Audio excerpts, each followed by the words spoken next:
Ang mabuting balita ng Panginoon, ayon sa sulat sa mga taga-Roma,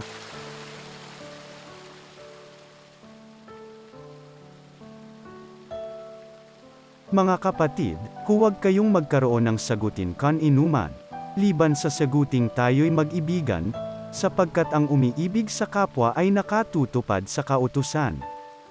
Ang mga utos, gaya ng, huwag kang mangangalunya, huwag kang papatay, huwag kang magnanakaw, huwag kang mag-iimbot, at ang alinmang utos na tulad ng mga ito ay nabubuo sa ganitong pangungusap, ibigin mo ang iyong kapwa gaya ng iyong sarili.